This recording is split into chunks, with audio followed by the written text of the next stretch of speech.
Hello everyone, a massive warm welcome to all the students and viewers tuning in from the English Easy Peasy channel. We are so thrilled to have you here with us today for another deep dive. It is wonderful to be here. A big hello to everyone listening. Now, before we jump into today's story, I want to make you a promise. I know that for a lot of you, learning a language can sometimes feel like you're climbing a steep mountain with a really heavy backpack. It can be exhausting. It can, but here, with us, Yeah. it's going to be easy, it's going to be simple, smooth, and honestly, a lot of fun. Exactly. You can say goodbye to those long, boring lessons and, the complex grammar rules that just make your head spin. We're leaving all of that at the door. Today is just about listening, understanding, and enjoying a fascinating story. I'll make sure to keep things clear and speak at a pace that lets everyone follow along comfortably. Perfect. So grab a coffee, get comfortable, and let's unpack this. Today, we are looking at a name that is known in, almost every household on the planet. We're talking about the Egyptian king, Mohamed Salah. An absolute icon. But, and here is where it gets really interesting. We aren't just going to list his goals. We're not going to count his trophies. You can find that stuff on Wikipedia. Right. We're interested in the human story. We want to know how a boy goes from the mud of a tiny village to the bright lights of Anfield in Liverpool. It really is a remarkable journey, and I think framing it as a human story is so crucial because everyone sees the result, right? Yeah, totally. They see the smiling superstar on TV, the red jersey, the cheering crowds, but very few people understand the specific hours of suffering, the lonely nights, and, the massive shifts in mindset that had to happen before the world even knew his name. So let's go back. Let's go back to the very beginning. Let's travel to a place called Nagrig. Nagrig. It's a small village in the Garbia Governorate of Egypt. This is where the dream starts, but it starts. Well, it starts very humbly. We are talking about a kid who had everything handed to him. All right, the details here are quite stark. Young Mohammed didn't have fancy equipment. He didn't have the latest, expensive athletic shoes you see advertised everywhere. He was playing on dust and dirt. But what he lacked in expensive gear, he more than made up for with this unquenchable passion. He had a fire inside him. However, and this is a key point for our listeners, passion alone isn't enough. You need an opportunity. And for Salah, chasing that opportunity meant leaving the village. It meant joining a club called Al-Makaloun Al-Arab in Cairo. Okay, so he joins a club in the big city. That sounds like a great step forward, right? Yup. A big break. You would think so. But this is where the reality of the situation hits. And it hits hard. Geography became a massive, massive obstacle. Nagrig is not exactly next door to Cairo. I think this is the part of the story that just blew my mind, the commute. Can we break down the logistics of what his daily life actually looked like at this age? It is staggering. We aren't talking about a 30-minute drive or a quick subway ride. Salah was spending 9 hours every single day just on public transport. Wait, let me just stop you there because I want to make sure everyone heard that correctly. 9 hours. 9 hours. That's a full workday for most people. And he was doing this just to get to training. Just to train. And it wasn't a comfortable direct ride where he could nap or something. Yeah. He had to take 5 different buses to get from his village to the training ground. Wow. And then back home, 5 buses. Every single day. That is exhausting just to think about. I mean, imagine the physical toll that takes on a young body. You're training as an athlete, running for hours, and then you're bouncing around on crowded buses for another 9 hours. He would leave early in the morning and get home late at night, completely shattered. But here is the thing, he didn't quit. And there is one specific image from this time that I find incredibly cinematic. The street lamp scene. Yes! Imagine this. It's dark, he's waiting for bus number 3 or 4, and he's standing under a street lamp trying to read school books. He was trying to keep up with his education while chasing this impossible football dream. It paints such a vivid picture of what we call grit. Exactly. Grit. That's a great word for English learners. It means courage and resolve, this pure strength of character. This period was the first true test of his grit. You see, talent is common. Right. There are thousands of talented kids in Egypt, but riding 5 buses a day for years, that is a test of endurance. And he passed it not because he had the best left foot, but because he simply refused to give up. So he proves he has the grit. He conquers the commute. He eventually makes it to the first team. But then, just as things are looking up, disaster strikes. The Port Said Stadium riot, a terrible tragedy, and it led to the suspension of the entire Egyptian Premier League. This is a classic closed-door moment. For a young player just starting to make his mark, this could have been the end of his career. No league means no games. No games means no scouting. Precisely. The door to his local career was essentially slammed shut. But as the saying goes, when one door closes, another opens. But only if you're brave enough to walk through it. Exactly. Because the league stopped, he had to look elsewhere. And that is how he ended up in Basel, Switzerland. Switzerland. Now, talk about a culture shock. I mean, going from Nagrig to Cairo is one thing. But moving from Egypt to Switzerland, that's a whole new world. It was a massive challenge. We have to remember he was still very young. And suddenly he lands in a place where everything is different. First of all, the weather. It was freezing cold compared to what he was used to. And the language barrier must have been just huge. Huge. He didn't speak English at the time, and he certainly didn't speak German.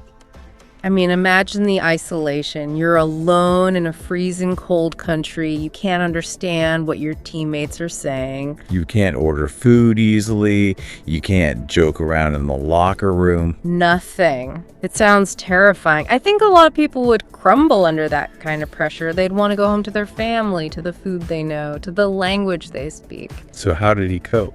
He found a different way to communicate.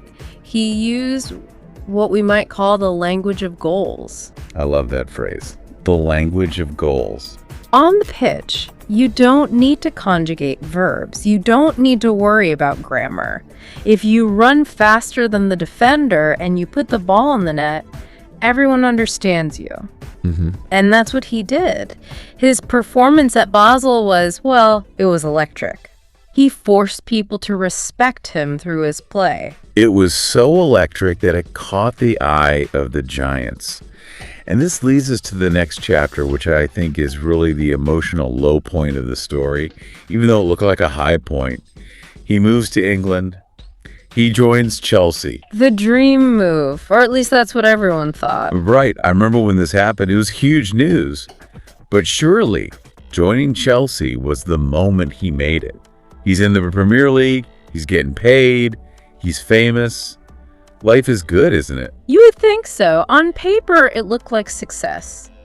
But the reality was closer to a nightmare. He went from being the star at Basel to being what we call a prisoner of the bench at Chelsea. Prisoner of the bench. That creates such a strong image of being trapped. He was excluded. The manager at the time, Jose Mourinho, just didn't play him. And we have to be honest here. It wasn't just that the manager was mean or something. The reality was that Salah at that time maybe wasn't physically ready for the English Premier League. That's a really important nuance. The Premier League is known for being incredibly physical, right? Extremely. It's fast. It's aggressive. And Salah was young. He was slight. He would get bullied off the ball. So he found himself just watching the games from the sidelines. And in the world of football, if you aren't playing, you're invisible. And I remember the public verdict during this time, the things people were saying. It wasn't kind. Not at all. The general consensus was that Salah's European dream was over. The whole narrative was he tried, he failed, he's not good enough for the big leagues. Everyone expected him to just pack his bags and go back to Egypt. It would have been the easy thing to do. Go home, be a hero locally, forget about the cold bench in London. But this is where the story pivots. This is the moment that separates the good players from the legends, yes. Instead of retreating, he chose to bow to the storm. He realized he couldn't stay at Chelsea, but he refused to go home. He decided to go to Italy, first Fiorentina, then Roma. Now, for our listeners who might not follow football that closely, why was Italy such a crucial step? Why not Spain or Germany? Italy was. It was his university. The Italian league, Serie A, is famous for being incredibly tactical and defensive. The defenders there are ruthless. They don't give you an inch of space. So it's like a boot camp. Exactly. It was a reconstruction phase. He went there to rebuild himself from zero. He needed to get away from the English media spotlight. He needed to play every single week. And most importantly, he transformed his body. This is where he went from being a skinny winger to a tank. So he didn't just play, he evolved. He evolved. He learned how to use his body to shield the ball. He learned how to find space when there was none. He became an absolute monster in Italy. He was scoring, assisting, running defenses ragged. He forced the world to look at him again. And that set the stage for the big comeback, the return to England. The conqueror returns. In 2017, he signs for Liverpool. And I think the difference in his mindset here is fascinating. When he went to Chelsea, he was a young kid just hoping for a chance. When he came to Liverpool, he was a leader looking for glory. A completely different animal. He wasn't asking for permission anymore. And the impact was just instant. We are talking about shattering records left and right. It was unprecedented. He broke the scoring record for a debut season. But more than that, he shattered stereotypes. He changed the way people looked at Arab players. He proved that a player from his background could be the absolute best in the world. And the trophies. We have to mention the big ones. The Premier League title. Liverpool had been waiting 30 years for that, 3 decades. And Salah was the main man leading the charge. And of course, the Champions League. It really validates everything he went through. The 5 buses, the freezing cold in Switzerland, the, humiliation at Chelsea. It proves that hard work is the only real magic. There is no secret potion. It's just work. So let's unpack that a bit more. We've gone through the timeline, but I want to dig into the specific lessons our listeners can take away from this. Because this isn't just about football, is it? No, these are life lessons. The first major lesson is about the relationship between talent and discipline. Right, because clearly he is talented. You don't get to that level without some natural ability. True. But think of it this way. Talent is just the engine. Discipline is the fuel. I love that analogy. You can have a Ferrari engine, but if you don't put fuel in it, it's just a nice looking piece of metal sitting in the driveway. It's not going anywhere. Precisely. And for Salah, that fuel is strict adherence to his lifestyle. We aren't just talking about showing up to practice. We are talking about diet, sleep schedules, recovery. He is obsessed with recovery. I've read about this. He's incredibly strict about what he eats, right? No sugar, specific sleep cycles. Biohacking, essentially. He understands a profound truth.